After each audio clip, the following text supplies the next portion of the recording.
Les 5 pays voisins de la Libye se sont retrouvés ce jeudi matin à Alger dans le cadre des efforts internationaux visant à favoriser le règlement politique de la crise libyenne, une crise qui menace la stabilité de la région. Le président libérien George Weah a lancé un appel à la patience et demandé un soutien résolu de ses concitoyens au moment où son pays est aux prises avec une inflation galopante à l'occasion de ses 2 ans au pouvoir. Et puis en Centrafrique, 2 groupes armés pourtant signataires d'un accord de paix en février 2019 se sont de nouveau affrontés près de Birao, ville de l'extrême nord-est du pays. On en parle dans ce JT.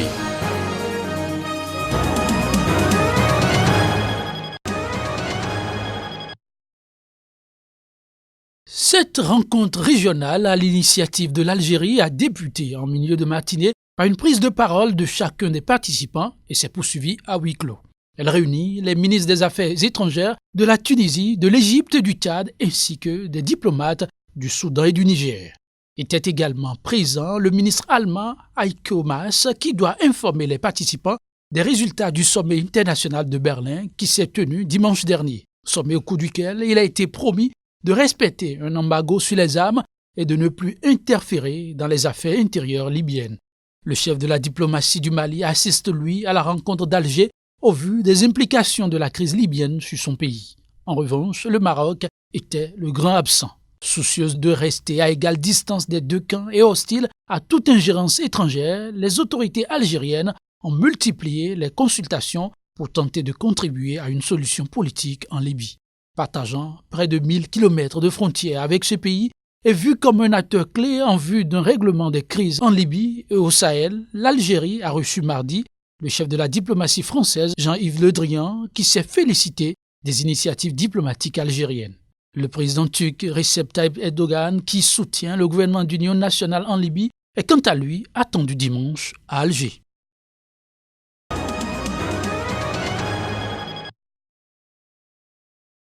Dépassés par la pression de plus de 9 mois de combats meurtriers à leurs portes, c'est désormais l'ensemble des structures hospitalières publiques de Tripoli qui sont dans l'incapacité de répondre aux besoins des plus de 2 millions d'habitants. Le 4 avril 2019, Khalifa Haftar, l'homme fort de l'Est libyen, s'est lancé à la conquête de la capitale où siège le gouvernement d'union nationale, dirigé par Fayez al-Sarraj et reconnu par l'Organisation des Nations Unies. Mais le front s'est vite enlisé et les combats ont provoqué la mort de plus de 280 civils et 2000 combattants selon l'ONU et fait des milliers de blessés. Plus de 170 000 habitants ont aussi été déplacés. Un cessez-le-feu précaire est entré en vigueur depuis le 12 janvier, mais des tirs d'armes lourdes continuent de se faire entendre sporadiquement au sud de Tripoli. Et le secteur du seul aéroport fonctionnel de la capitale a été la cible de tirs de roquettes ce mercredi, entraînant une nouvelle brève interruption du trafic. Selon le chef des services médicaux d'Al-Qadra, l'épisode meurtrier du 4 janvier n'est plus une exception, mais la norme pour une infrastructure débordée au quotidien par le défilé lugubre des blessés et malades. L'hôpital travaille au double de ses capacités, dit-il, précisant que l'établissement est conçu pour accueillir et soigner 300 cas en urgence. Or, certains jours, nous en traitons 3000. Il est quasiment impossible d'obtenir un rendez-vous rapidement avec un médecin ou même un infirmier, déplore-t-il. Dimanche, au thème d'une conférence internationale à Berlin, les principaux pays concernés par le conflit en Libye ont promis de ne plus interférer dans les affaires libyennes et de respecter l'embargo sur les armes. Mais les 2 principaux protagonistes, Fayez al-Sarraj et Khalifa Haftar, ont refusé de se rencontrer, entretenant le flou sur le sort de la trêve et des divisions du pays.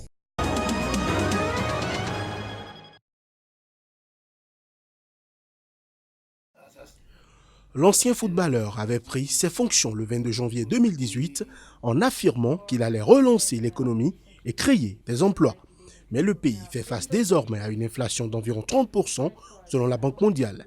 Les fonctionnaires ne touchent régulièrement pas leur salaire. Je veux vous assurer que notre gouvernement demeure résolu à respecter les promesses que nous avons faites quand nous avons cherché à obtenir votre confiance, a-t-il écrit mercredi sur Facebook. Tout ce dont nous avons besoin, ce sont vos prières. Un peu plus de patience et de coopération, ainsi que votre soutien résolu, a-t-il ajouté, se disant persuadé que le pays de 4,8 millions d'habitants se dirigeait vers une phase ascendante. L'économie du Libéria a été gravement affectée par les guerres civiles et l'épidémie d'Ebola en 2014-2016. Des milliers de manifestants se sont rassemblés le 6 janvier à Monrovia pour protester contre la situation économique. Une manifestation similaire avait eu lieu en juillet et en juillet. En arrivant au pouvoir il y a 2 ans au Libéria, l'ancienne star du football international, George Opong Maleweya, avait suscité d'immenses espoirs. Aujourd'hui, le président déçoit dans un pays ravagé par des années de guerre civile et le virus Ebola qui reste miné par la pauvreté.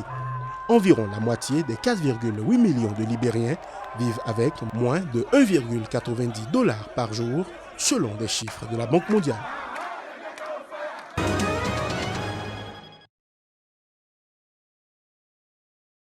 Réclamée par la justice angolaise, Isabel dos Santos est formellement accusée de fraude, détournement de fonds et blanchiment d'argent. Elle devrait également répondre notamment d'accusations de trafic d'influence, abus de biens sociaux et faux en écriture durant son mandat à la tête du groupe pétrolier public Sonangol, a précisé le procureur général mercredi soir lors d'une conférence de presse. Isabel dos Santos a été à la tête de la Sonangol durant 18 mois, à partir de juin 2016. Elle a aussi dirigé plusieurs autres compagnies publiques angolaises dans les secteurs de la téléphonie et des mines et a acquis des participations dans d'autres groupes, notamment bancaires, au Portugal. Les détails des malversations présumées d'Isabel dos Santos, qui a dénoncé un tissu de mensonges monté pour des raisons politiques, ont été révélés dimanche par les Luanda Leaks, publiés par le Consortium international des journalistes d'investigation ICIJ. Les 33 médias internationaux du consortium ont mobilisé 120 journalistes dans une vingtaine de pays pour exploiter une fuite de 715 000 documents et révéler comment une armée de sociétés financières occidentales, d'avocats, de comptables, de fonctionnaires et de sociétés de gestion ont aidé cette femme de 46 ans à cacher des avoirs aux autorités fiscales. La justice angolaise a assuré mobiliser tous les moyens possibles pour ramener en Angola et y jeter Isabel dos Santos, qui vit essentiellement entre Londres et Dubaï depuis le retrait du pouvoir de son père en août 2017.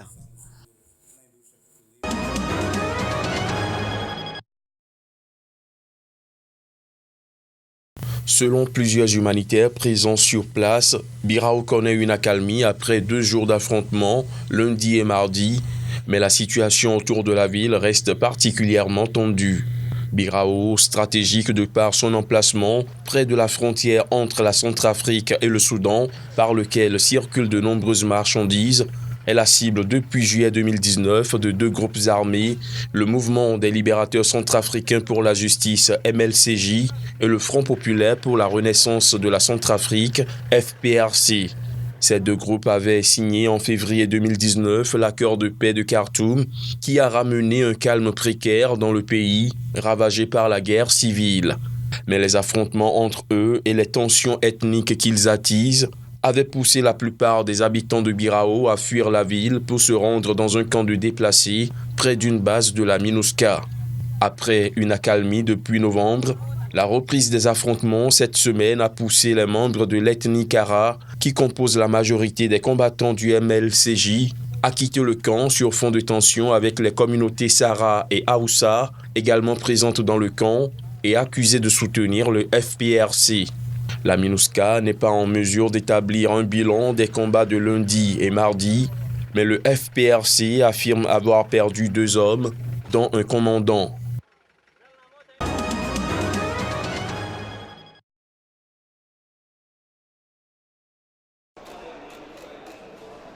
Le professeur Pierre-Yves Mur, un des chirurgiens français qui a séparé le 13 novembre 2 siamoises camerounaises, a dit souhaiter leur retour dans leur pays natal avant la fin de l'année, l'une d'elles devant encore subir une opération cardiaque. Notre souhait est que les 2 enfants rentrent au Cameroun avant la fin de l'année si c'est possible, a déclaré le professeur Mur, chef du service adjoint en chirurgie pédiatrique à l'hôpital Femme-Mère-Enfant de Bron, près de Lyon, dans le centre-est de la France. C'est à moi qui reviennent en bonne santé au Cameroun. L'acte qui a été posé à Lyon, c'est un acte technique majeur. Donc il faut louer ces gens qui ont mis en œuvre toute leur technicité, leur savoir-faire pour séparer ces enfants dans ces conditions. Parce que l'intervention n'a pas été facile. Ça, je le reconnais en tant que technicien. Oui, c'était très difficile de le voir coller et je sentais toujours mal à l'aise, toujours de le voir coller. Et maintenant, je suis déjà fière de le voir séparer, ça fait ces choses séparées. Né le 6 novembre 2018 au Cameroun, Bissi et Eyonga Merveille, qui étaient reliés par l'abdomen avec une partie du foie en commun, ont été séparés le 13 novembre durant une opération très technique qui a duré 5 heures. Dans le bloc opératoire, au moment de leur séparation, il n'y avait pas un mot, mais tout le monde se comprenait. On avait fait notre boulot et il y a eu quelques larmes d'émotion à l'issue, a décrit le professeur Mur.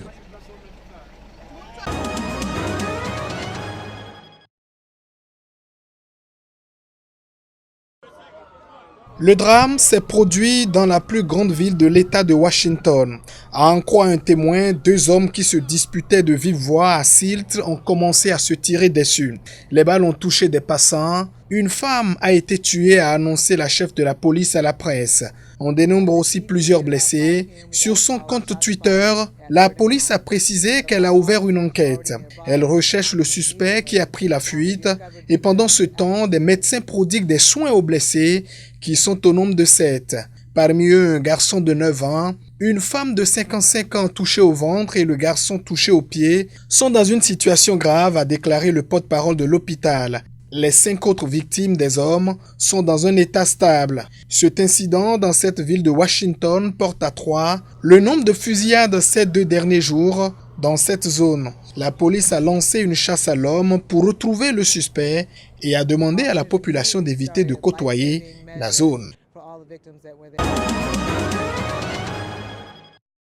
À la demande de son parti, la convention des Bazoto, Thomas Taban, 80 ans, a été interrogé dans son bureau et non au siège de la police à Maseru, la capitale. Lipolelo Taban, 58 ans, avait été tué par balle en juin 2017, 2 jours avant l'investiture de son époux à la tête du gouvernement du Lesotho, petit pays enclavé dans le territoire de l'Afrique du Sud. Le couple était alors en instance de divorce. Il y a 2 semaines, la nouvelle femme du Premier ministre, Masai Taban, 43 ans, ne s'était pas présentée à une convocation de la police concernant le meurtre de Lipolelo Taban. Elle a depuis disparu. Sous pression de l'opposition et de son propre parti, le Premier ministre a annoncé la semaine dernière qu'il allait démissionner à une date qui reste à préciser. Au moment où il était entendu par les enquêteurs, quelques 600 partisans de l'opposition ont manifesté à Maseru pour exiger sa démission immédiate.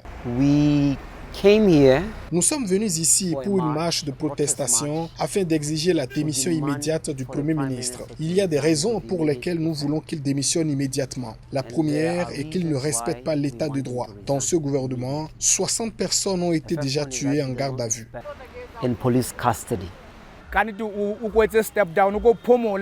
Nous vous demandons de démissionner de votre poste de Premier ministre. Vous n'avez pas été en mesure de tenir les promesses que vous avez faites à cette nation. Notre plus grande attente vis-à-vis de la police est de la voir faire respecter la loi. Nous espérons également que Thomas Taban, en tant que Premier ministre, respectera la loi et démissionnera.